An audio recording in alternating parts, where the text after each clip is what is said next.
D M ಜಾಗ ಕೊಡ್ರಿ.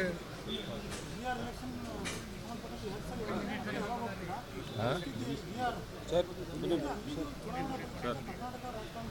ಬನ್ನಿ ಸರ್. ಯಾರು ಬಿಹಾರ್ಗೆ ಎರಡು ಸತಿ ಹೋಗಿದ್ದೀರಲ್ಲ, ಅಲ್ಲಿಯ ಪರಿಸ್ಥಿತಿ ಹೇಗಿದೆ? ಬಿಹಾರ್ ಎಲೆಕ್ಷನ್ ನಾವು ಈ ಸಾರಿ ಗೆಲ್ತೀವಿ. ಇಂಡಿಯಾ ಬ್ಲ್ಯಾಕು ಈ ಸಾರಿ ಜನ ಬದಲಾವಣೆ ಬಯಸ್ತಾ ಇದ್ದಾರೆ. ಬದಲಾವಣೆ ಆಗುತ್ತೆ ಅಂತ ನಾನು ನಂಬ್ಕೊಂಡಿದ್ದೀನಿ.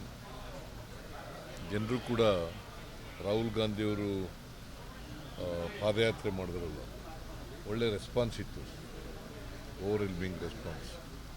ಅದರಿಂದ ಬಿಹಾರ್ನಲ್ಲಿ ಗೆಲ್ಬೋದು ಅಂತೇಳಿ ಈ ಸಲ ಅಂದ್ಕೊಂಡಿದ್ದೀವಿ.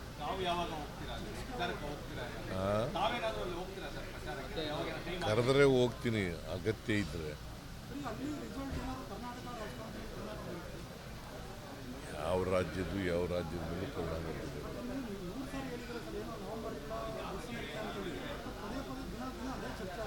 ಏನು ಅದೇ ನವೆಂಬರ್ ಕ್ರಾಂತಿ ಬಗ್ಗೆ ಪದೇ ಪದೇ ಚರ್ಚೆ ಆಗ್ತಾ ಇದೆ. ಎಲ್ಲಿ ಕ್ರಾಂತಿ ಇಲ್ರಿ? ಕ್ರಾಂತಿ ಅಂದ್ರೆ ಏನು? What do you mean by ಕ್ರಾಂತಿ? ಅವರ ಪ್ರಕಾರವಾಗಿ ರೆವಲ್ಯೂಷನ್ ಅಲ್ವಾ? ರೆವಲ್ಯೂಷನ್ ಆಗುತ್ತಾ? ಕ್ರಾಂತಿ ಅಂದ್ರೆ ಏನಪ್ಪ? ಬದಲಾವಣೆ ಕ್ರಾಂತಿ ಅಲ್ಲ ನೋಡ್ರಿ. ಸುಮ್ಮನೆ ನೀವು ಕೇಳ್ತೀರಿ, ಅವ್ರಿಗೂ ಕೆಲಸ ಇಲ್ಲ. ಕ್ರಾಂತಿ ಆಗುತ್ತೆ. ಕ್ರಾಂತಿನೂ ಆಗಲ್ಲ, ಭ್ರಾಂತಿನೂ ಆಗಲ್ಲ. ಯಾರು? ನೀವು ನೆಗ್ಲೆಕ್ಟ್ ಮಾಡಬೇಕು ಅದನ್ನು. ನೀವು ಅವ್ರು ಯಾರು ಹೇಳಿದ್ರು ಕೂಡ ನೆಗ್ಲೆಕ್ಟ್ ಮಾಡಬೇಕು. ಈಗ ಶಾಲಾ ಆವರಣದ ವಿಚಾರ 2013ರಲ್ಲಿ ಜಗದೀಶ್ ಶೆಟ್ಟರ್ ಸಿಎಂ ಆಗಿದ್ದಾಗಲೇ ಸುತ್ತೋಲೆ ಹೊರಡಿಸಿರುವಂಥದ್ದು ಸುತ್ತೋಲೆ ಇದೆ. ಹೌದು, ಅವರೇ ಅವ್ರ ಕಾಲದಲ್ಲೇ ಚೀಫ್ ಮಿನಿಸ್ಟರ್ ಇರುವಾಗ ಅವರೇ ಮಾಡಿದ್ದು. ಸಾರ್ವಜನಿಕ ಬರೀ RSS ಅಂತ ಅಲ್ಲ, ಎನಿ ಆರ್ಗನೈಜೇಷನ್ ಎಲ್ರಿಗೂ ಅಪ್ಲೈ ಆಗುತ್ತೆ. ಎನಿ ಆರ್ಗನೈಜೇಷನ್ ಸರ್ಕಾರಿ ಶಾಲೆಗಳಲ್ಲಿ, ಆಟದ ಮೈದಾನಗಳಲ್ಲಿ, ಪಾರ್ಕ್ಗಳಲ್ಲಿ, ಗೌರ್ಮೆಂಟ್ ಜಾಗಗಳಲ್ಲಿ, ಮತ್ತು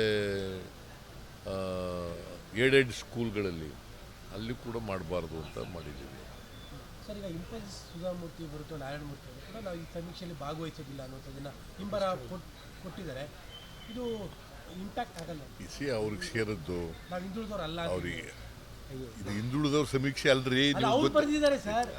ಅವ್ರು ಏನಾರ ಬರಿಲ್ಲಪ್ಪ, ನಿನಗೆ ಅರ್ಥ ಆಗ್ಬೇಕಲ್ಲ. ನನಗೆ ಅರ್ಥ ಆಗಿದೆ. ಏನಂತ ಅರ್ಥ ಆಗಿದೆ? ಹಿಂದುಳಿದವ್ರಿಗೆಲ್ಲ ಓವರ್ ಆಲ್ ಎಲ್ಲ ಜನರ ಬಡತನ ಅವ್ರಿಗೆ ಅರ್ಥ ಆಗದಿವ್ರು ನಾವೇನು ಮಾಡೋಕ್ಕಾಗುತ್ತೆ?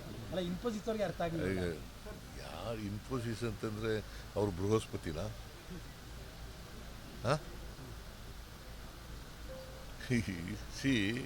ನಾವು 20 ಸಾರಿ ಹೇಳಿದ್ದೀವಿ, ಇದು ಹಿಂದುಳಿದವರು ಸಮೀಕ್ಷೆ ಅಲ್ಲ. ಗೊತ್ತಾಯ್ತಾ? ಇದು ಇಡೀ ಪಾಪ್ಯುಲೇಷನ್ ಸಮೀಕ್ಷೆ. ಹಾಗಾದರೆ ನಾವು ಶಕ್ತಿ ಯೋಜನೆ ಮಾಡಿದ್ದೀವಿ. ಮೇಲ್ಜಾತಿಯವರು ಹೋಗಲು, ಬಡವರು ಹೋಗಲ್ವಾ?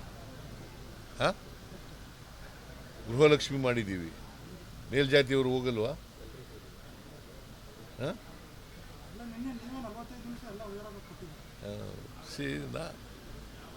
ಇದು ತಪ್ಪು ತಿಳ್ಕೊಂಡಿದ್ದಾರೆ, ತಪ್ಪು ಮಾಹಿತಿ ಹೋಗಿದೆ ಅಂತ ಅನಿಸುತ್ತೆ. ನಾನು ಅದಕ್ಕೆ ಪದೇ ಪದೇ ಅಡ್ವರ್ಟೈಸ್ಮೆಂಟ್ ಮೂಲಕ, ನಾನು ಹೇಳೋದ್ರ ಮೂಲಕ, ಮತ್ತು ಬೇರೆ ಮಂತ್ರಿಗಳು ಹೇಳೋದ್ರ ಮೂಲಕ ಇವೆಲ್ಲ ಮಾಡಿದ್ದೀವಿ. ಆದರೂ ಕೂಡ ನನಗೆ ಗೊತ್ತಿಲ್ಲ. ನಾರಾಯಣ ಮೂರ್ತಿ ಅಂತೇವರು, ಸುಧಾಮೂರ್ತಿ ಅಂತೇವರು ಇದು ಹಿಂದುಳಿದವರ ಸಮೀಕ್ಷೆ ಅಂತ ಭಾವನೆ ಇದ್ದರೆ ಅದು ತಪ್ಪು. ಈಗ ಕೇಂದ್ರ ಸರ್ಕಾರ ಜಾತಿ ಗಣತಿ ಮಾಡ್ತದೆ, ಆಗೇನು ಉತ್ತರ ಹೇಳ್ತಾರೆ? ಆಗೇನು ಹೇಳ್ತಾರಪ್ಪ? ಅಲ್ಲ, ಇದು ಜಾಣತನದ ಪ್ರಶ್ನೆ ಕೂಡ ಉದ್ದೇಶಪೂರ್ವಕವಾಗಿ ನೆಗ್ಲೆಕ್ಟ್ ಮಾಡ್ತಾರೆ. ಗೊತ್ತಿಲ್ಲ ನನಗೆ, ಅವ್ರಿಗೆ ತಪ್ಪು ಮಾಹಿತಿ ಇರ್ಬೋದು. ಇದು ಹಿಂದುಳಿದವರ, I am making it very very clear. ಇದು ಎಲ್ಲ ಜನರ, ಯಾವುದೇ ಜಾತಿಗೆ ಸೇರಿರಲಿ, ಯಾವುದೇ ಧರ್ಮಕ್ಕೆ ಸೇರಿರಲಿ, 7 ಕೋಟಿ ಜನಸಂಖ್ಯೆ ಇದೆ ಕರ್ನಾಟಕದಲ್ಲಿ. 7 ಕೋಟಿ ಜನರ ಸಾಮಾಜಿಕ ಶೈಕ್ಷಣಿಕ ಆರ್ಥಿಕ ಸಮೀಕ್ಷೆ. ಸರ್, ಈಗ ಕೆಲವೊಂದು ಐ ಟಿ ಕಂಪನಿಗಳು ಆಂಧ್ರದ ಪಾಲಾಗಿದೆ. ಹಾಗಾಗಿ ಆಂಧ್ರದ ಐ ಟಿ ಮಿನಿಸ್ಟ್ರು ಟ್ವೀಟ್ ಮಾಡ್ತಾ ಇದ್ದಾರೆ, ನಮ್ಮ ಕಾರವನ್ನು ತಡ್ಕೊಳಕ್ಕೆ ಆಗ್ತಾ ಇಲ್ಲ ಕರ್ನಾಟಕಕ್ಕೆ. ಈಗ ನೋಡಿ, ಇನ್ವೆಸ್ಟ್ ಮಾಡೋರು ಎಲ್ಲಿ ಬೇಕೋ ಅಲ್ಲಿ ಮಾಡ್ತಾರೆ. ಈಗ ಕರ್ನಾಟಕದಲ್ಲಿ ಇನ್ವೆಸ್ಟ್ ಮಾಡಿರೋರು ಹಾಗಾದರೆ ಇನ್ಫ್ರಾಸ್ಟ್ರಕ್ಚರ್ ಇಲ್ಲ ಅಂತ ಮಾಡಿದಾರ ಅಲ್ಲೂ ಮಾಡ್ತಾರೆ, ಇಲ್ಲೂ ಮಾಡ್ತಾರೆ, ಎಲ್ಲ ರಾಜ್ಯಗಳಲ್ಲೂ ಕೂಡ ಮಾಡ್ತಾರೆ.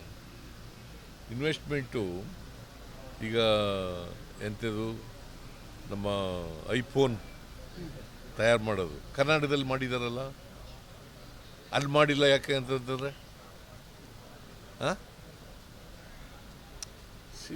ಅವ್ರಿಗೆ ಎಲ್ಲಿ ಬೇಕೋ ಅಲ್ಲಿ ಮಾಡ್ತಾರೆ ಅವರು. ಟ್ವಿಟರ್ನಲ್ಲಿ ಕರ್ನಾಟಕವನ್ನು ಬಹಳ ಕೀಳಾಗಿ ಪ್ರತಿಬಿಂಬಿಸೋ ಕೆಲಸ ಮಾಡ್ತಾ ಇದ್ದಾರೆ. ನಿಮಗೆ ಸಾಮರ್ಥ್ಯನೇ ಇಲ್ಲ, ಕಾರಲ್ಲಿ ಜಾಸ್ತಿ ಎಲ್ಲ ಮಾಧ್ಯಮದವ್ರ ಸೃಷ್ಟಿ ಅದು. ಅಲ್ಲ, ಅವ್ರು ಟ್ವೀಟ್ ಮಾಡಿದ್ದಾರೆ. ಯಾವ ಟ್ವಿಟರ್ ಅವರು ಬೇಕು ಅಂತ ಮಾಡ್ತಾ ಇದ್ದಾರೆ, ಅದಕ್ಕೆ ನೀವು ಉಪ್ಪು ಖಾರ ಹಾಕ್ತಾ ಇದ್ದೀರಿ. ನೀವು ಅಂದರೆ ಮಾಧ್ಯಮದವರ ನೀನು ಯಾಕೆ ಕುಂಬಳಕಾಯಿನ ಕಳ್ಳ ಅಂದರೆ ಎಲ್ಲಿ ಯಾಕೆ ಮುಟ್ಕತ್ತೀಯ ನೀನು? ಏಯ್, ಕುಂಬಳಕಾಯಿನ ಕಳ್ಳ ಅಂದರೆ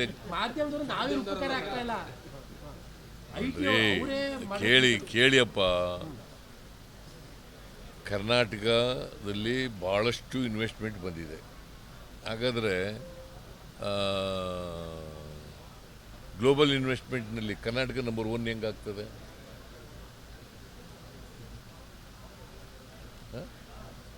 ಗ್ಲೋಬಲ್ ಇನ್ವೆಸ್ಟ್ಮೆಂಟ್ನಲ್ಲಿ Karnataka stands number 1 in the country, ಹೆಂಗಾಗ್ತದೆ?